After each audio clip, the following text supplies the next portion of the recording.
In the quiet desperation of a strained domestic landscape, a voice, sharp with urgency and underlying frustration, cut through the silence.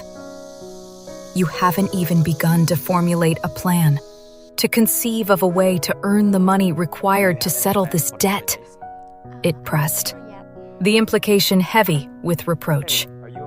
Just remain in this state of inaction, and what then? What if they return tomorrow, demanding their dues? This burden, this obligation, falls squarely on your shoulders. You must confront it yourself. The tone shifted, a sudden attempt at mollification. It's all right, my wife. Those events are behind us now. But the placating words quickly dissolved into renewed anxiety. I fear you won't heed my counsel, and you will simply depart again, just as you did before. Look, wife, it has been a considerable time since your last return, and in your absence, the grass and flowers have grown wild, mirroring, perhaps, the neglect that has settled upon our lives. A raw vulnerability emerged, a desperate plea for understanding. I implored you not to remain away any longer, yet you persisted in staying elsewhere. You returned, yes, but not to our home, not to me. Why? Did you truly harbor such animosity towards me then? Was your desire to leave me so profound? If not, why this sudden, inexplicable departure? Were you angry with me? But I contend that I have always treated my wife with kindness, and I have committed no transgressions against her. Does my wife comprehend the torment I endured? The moment you left, I embarked on a relentless search for you, consumed by an overwhelming worry for your safety. The memory was vivid, imbued with the harshness of the elements. At that time, the rain was relentless, an incessant downpour mirroring the turmoil in my heart. I was adrift, uncertain of your whereabouts, searching frantically everywhere, yet finding no trace. Later, driven by a desperate hunch, I ventured to my mother's house. I noticed a strange, almost secretive air about her, an anomaly that spurred me to follow. And through that shadowed pursuit, I eventually found you. I discovered my wife here, in this unexpected place. A flicker of hope had ignited then, quickly extinguished. The realization that my wife was safe, that she was within reach, filled me with an initial surge of profound happiness. But as I moved to embrace her, to run and hold her close, she recoiled, a sudden anger preventing any proximity. It was a moment of profound heartbreak. Why had my wife abandoned me? Was there something unsaid, a truth she yearned to articulate? Ah, so you are not angry with me after all, are you? You fear that if we borrow more money, and then you become pregnant again, the child might not come to term. The ghost of past failures haunted them. We attempted it once before, and it did not succeed. I understand that. But my hope was that if I were to borrow the necessary funds, and we tried again for a child, our happiness would be complete, boundless. I truly believe that if we were blessed with a child, my wife would undoubtedly be happier. That was the impetus behind my relentless efforts to secure the money, to borrow what was needed, to try and lead my wife towards that dream. He probed, seeking the root of her resentment. So, is that what truly angered you? Was it this endeavor, this desire that compelled you to leave?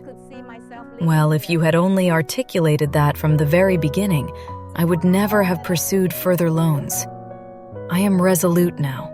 I will not borrow money again to cause you such distress, and we will not embark on that path again. Why did you not voice your objections then? It would have been far better, utterly necessary. Instead, you simply acted, and then you left. It creates an impression, a painful one, that we do not love each other, that we harbor immense anger towards one another. He reflected on her drastic action. Perhaps you acted in such a way to force me to relinquish my idea, to prevent me from going ahead because you feared the significant financial losses. It's acceptable, my wife.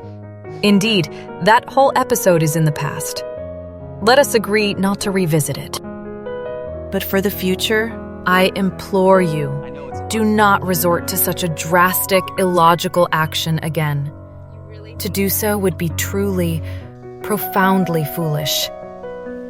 You understand, don't you? All that was required was for you to stand firm, to tell me unequivocally that you would not agree to it. I never uttered those words, though. Now, with her return, a fragile new understanding was sought. Now that we are both back home, together, even if we cannot have children, let us strive to live happily as we did before. If there are matters that trouble us, things that need to be said, let us speak openly and clearly. Do not act impulsively like that again, suddenly abandoning the house and wandering from place to place. That path is exhausting, fraught with hardship. But the specter of debt quickly resurfaced, a persistent shadow. Honey, are you not going to earn money to repay your debt? Honey? Her response was immediate, rooted in fear. I am not going anywhere. His voice filled with disbelief. Why are you not going? I am afraid to go alone. You owe money. It is your responsibility to go earn the money to pay off your debt. If you even venture out for a short while, you fear they will see you and pursue you, so you dare not go anywhere. It is because you owe money that they will chase you, not anyone else. So we need to put the seeds down first. He pressed, the logic seemingly irrefutable. How long will it take for the Go find the money yourself to pay the debt. Her reply was a faint promise, laced with apprehension. Tomorrow I will be different. I will go find the money. What do you think about that? Then, a defensive question. Why do you have to pay it? Why do you say that? If you owe money, you have to go find it yourself? It's not that I owe it. A deeper confession emerged. Do you believe I don't want to go? I truly yearn to go, but no one will accompany me. I am alone, and thus I dare not venture anywhere. His patience wore thin. But if you owe the money alone, you must go alone. It is not because you owe money that you can compel me to go with you. Let's go, you say, and see if they arrest me. No one will save me. You are losing to me. You have just reconciled with your children, and now you are coercing them to help you repay your debt? That is utterly impossible. The argument escalated, a familiar pattern of blame and evasion. I never suggested that, he countered, his voice defensive. I merely stated that I will go find the money to pay it later. But now I am alone, and I do not dare go. If the creditors see me, they will seize me. A new tactic, a thinly veiled challenge. Are you not afraid that the creditors will come to collect your debt and harass you? If they demand the debt, they will address me, not bother you. The wife's anxiety remained palpable. Can't you simply remain here with the children, and the debt collection team will not trouble you? She offered a counterpoint, a sliver of logic. But when they returned to inquire about the debt, they approached me, not the children. A sigh of resignation from him, a silent lament. She simply talks incessantly and accomplishes nothing. I truly have to endure this woman. He cast his mind back, recalling the initial commitment. Last time I borrowed money, and I still owed her that amount. I used a portion of my salary to repay some of it. My plan was to go again when I received my next salary. I would pay a little more each month. Then you would take my salary, deduct a small amount for my sustenance, and I would gradually settle that debt. He paused, weighing the immensity of their predicament. Now, with such a debt hanging over us, do you truly believe it is not incredibly difficult to worry about, to constantly contemplate?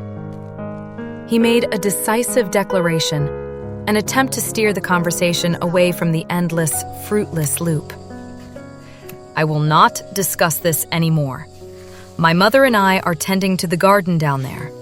Let us go down and assist with the gardening. The scene shifted, a temporary reprieve from the financial turmoil as they descended to the garden. The grandmother was already there, a figure of stoic endurance. The grandson, sharp and insistent, immediately confronted her. Grandma, now that you are here, you must impress upon my mother and I the imperative to work, to earn money to repay this debt. Tomorrow, I will earn it gradually. It cannot be paid all at once.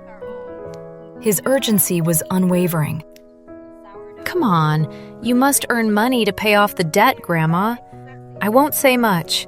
You too should earn it gradually. The mother-in-law affirmed, her voice resonating with agreement.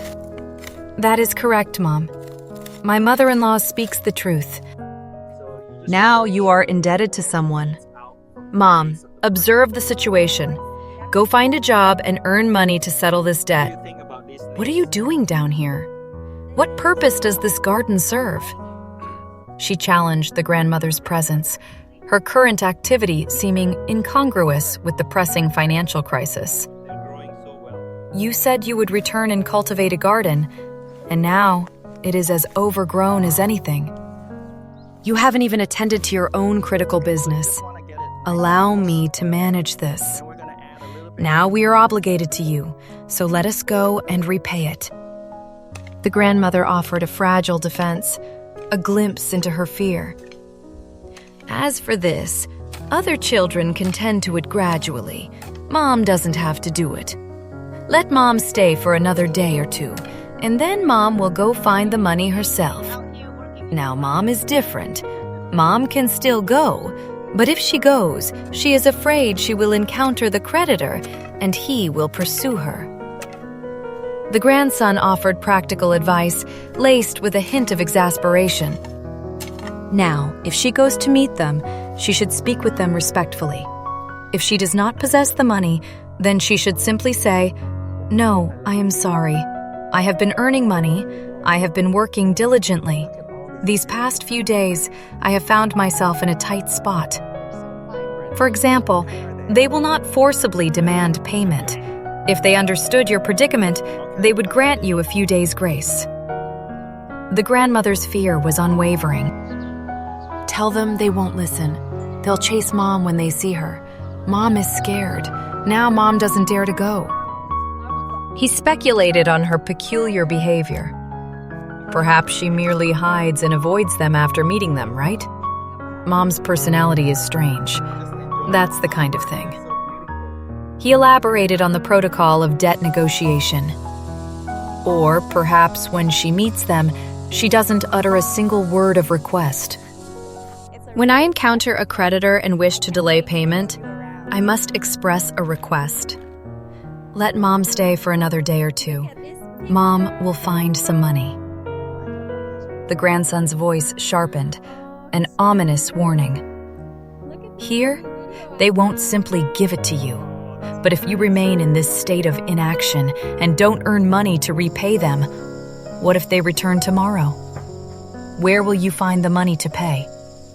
Who dares to demand money from me? Mom's debt is your responsibility to address. If you owe, you must research and discover how to earn the money to pay. After you've paid, then you can stay there. Who will pay tomorrow? Mom, you'll be here for 2 days. You'll go find the money yourself. Pay them back. I didn't give you any money. The grandmother's son-in-law chimed in, reinforcing the previous warnings. I told you before, do not borrow from neighbors or other people's money anymore. You will not listen. The grandmother's defense was steeped in victimhood. Mom doesn't know. They simply tricked Mom. If they hadn't tricked Mom, Mom wouldn't have borrowed. The son-in-law remained firm. I am an old person. I should know there is nothing that can be earned that easily. At first, they deceived me, claiming they would only give me 10 million, but they eventually offered me 30 million. Who wouldn't be tempted by such an offer? Everyone desires money. That is why they ensnared people. They were unscrupulous brokers. He reiterated a past admonition, a stark reminder of her heedlessness. I warned you at that time. Think meticulously before you embark on any venture. Do not engage in anything illicit. Tell me, Mom knows, but you still feign ignorance? It is not over yet, but now you must confront the consequences yourself and bear the burden alone. If you borrow, you are obligated to repay it. The stark reality of their situation hung in the air. If you refuse to work to repay it now, then simply remain here. And tomorrow, when people return to demand payment, where will the money materialize from? At the very least, if you begin working from this moment, you will likely accumulate a portion of it. Then you can gradually repay it, allowing them to be understanding. But every time someone asks, you claim you have nothing. So who will listen to you? The grandmother clung to her fear. Tomorrow I'll go see if there's anything to sell. But if I go, I'm afraid I'll meet the creditor and he'll chase me away. The son-in-law, weary of the circular argument, offered a final, definitive piece of advice. I told you, when you meet him, let us speak respectfully. If you meet him, please, just go. Speak like that. Slowly, I'll find the money. Why are you so stubborn? That's your responsibility. You take care of it yourself. You do whatever you want. I won't cause you any worry. It's entirely up to you. But whatever course of action you choose, remember not to let it affect you and your husband. I am telling you this in advance. It is true. My son-in-law is right. The tension, though still present, momentarily diffused as their focus shifted. This potato has been planted for a long time. Does it have any tubers? The son-in-law replied with enthusiasm. It does, my son. Just now, I dug a few holes and unearthed a large one. Yes. Dig them up to see if there are any, then boil them and eat them. If you like them, let me dig them for you. The potatoes are quite substantial. Hey, wife, they're that big. The shared task offered a temporary respite, a connection forged in simple labor. Do you have them over there too, wife? Are they large? He extended a hand, inviting her to inspect the harvest. Let me see. See? Here, wife. Here. Look, Mom dug up some truly substantial ones over there. Look, here, baby. Yes. You two just go and dig up some. See how many there are. Then boil them and eat them. A collective nod of agreement. Yes, just now Mom went digging over there. There, the bed at the other end has yielded some impressive tubers. There, yes. Our daughter discovered some large tubers. I know, Mom. They're that big. They're big. It's just that this soil isn't loose, my child. He lamented the soil quality, a common farmer's complaint. Yes, not as large as they usually are. If this soil were looser, they would be even bigger. But this soil isn't as loose as it should be. Yes. Oh my God, this fruit must be delicious. Take it, I'll boil it for you to eat. Do you like it? This tuber is big, wife. It's truly big. Is it? Wife, what's that? It's big? It's really big, wife. It grows all the way here, wife. The discovery continued, a testament to their efforts. It's truly wide. There must be a lot here, wife. Let me dig and see. There must be big tubers. Here, wife. Oh my God, there's another tuber here, wife. Oh my God, it's big. Big. Oh my God, it's beautiful, wife. Big. Here, wife, there's this tuber. My daughter. Look, Mom, you ventured to the other corner and unearthed this much. Here. Here. The bounty was evident. There's so much, Mom. Just leave it here, Mom. We'll have enough to eat, right, Mom? Almost enough to eat. It's so big. Here, my wife, this is big. So much, wife. Here, 2 potatoes in a row, wife. So much, Mom. So much, my child. Here. Beautiful wife, right? Let me see. So beautiful, wife. A practical consideration emerged from the joy of the harvest. We can take this.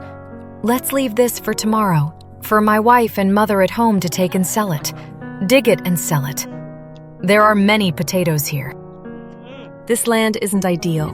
They're probably only this size. Let's go home and boil them to eat, okay?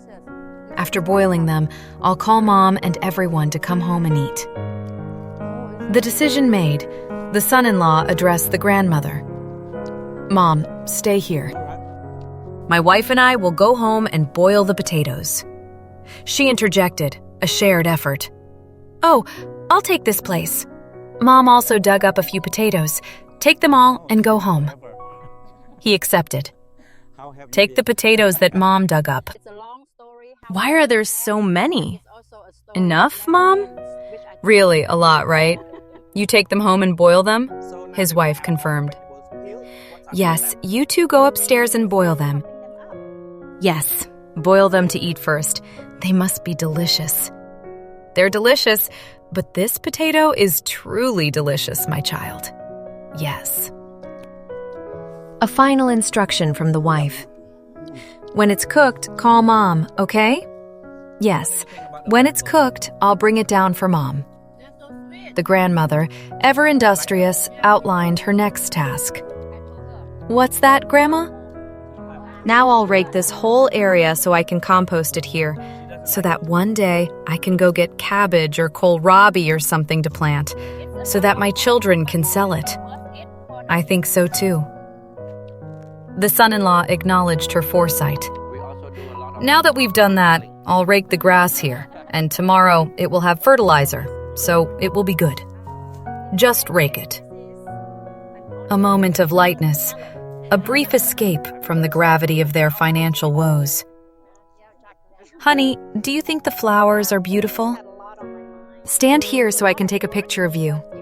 You're pretty, and the flowers are beautiful too.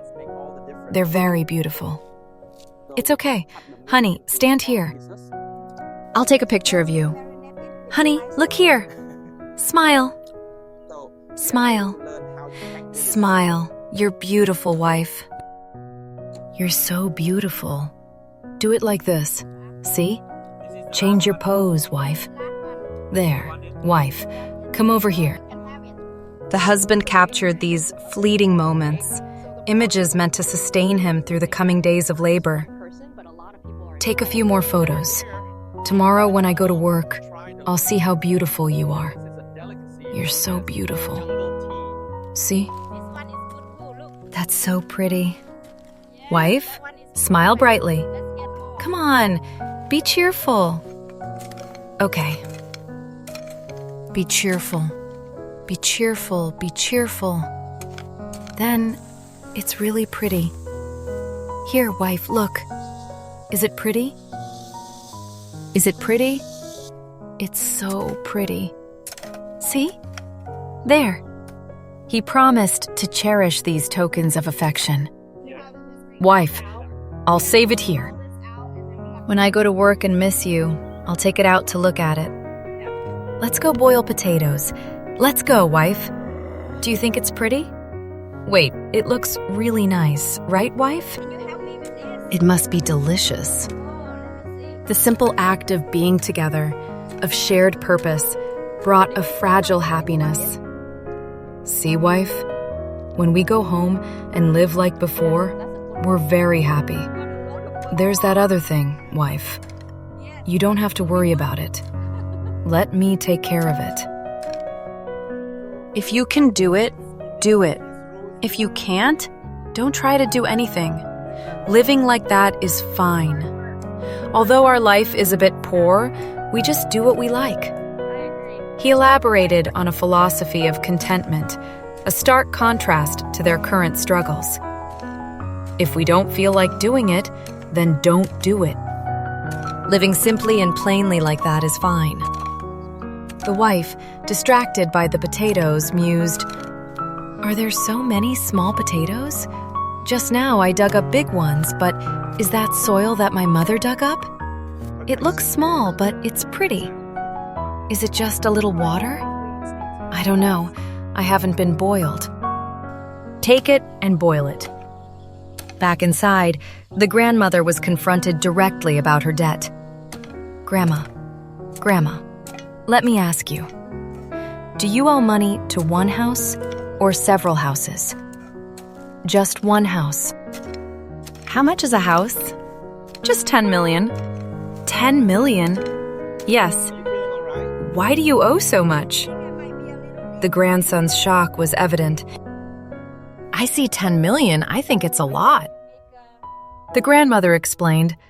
That nephew told his mother to go borrow money and then go to work. Then there will be interest. She admitted to the temptation. I also admit that 10 million does bring a lot of interest, but that's just them baiting me. I don't know. The grandson, incredulous, questioned her judgment. Looking at your face, you look very smart, but why are you so stupid? Since the time you came to invite my mother and I to go to work with you, it was that time that they invited you to go to work.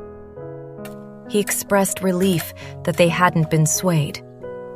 Together, luckily you and your mother don't go to work. If you do, you'll owe even more.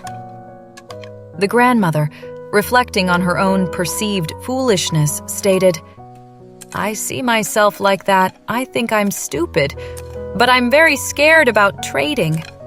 I can't do business. My mother and I only earn 100 to 200K a day. She insisted. I don't trade anything, ma'am. The grandson pointed out the trade-off. But if you trade,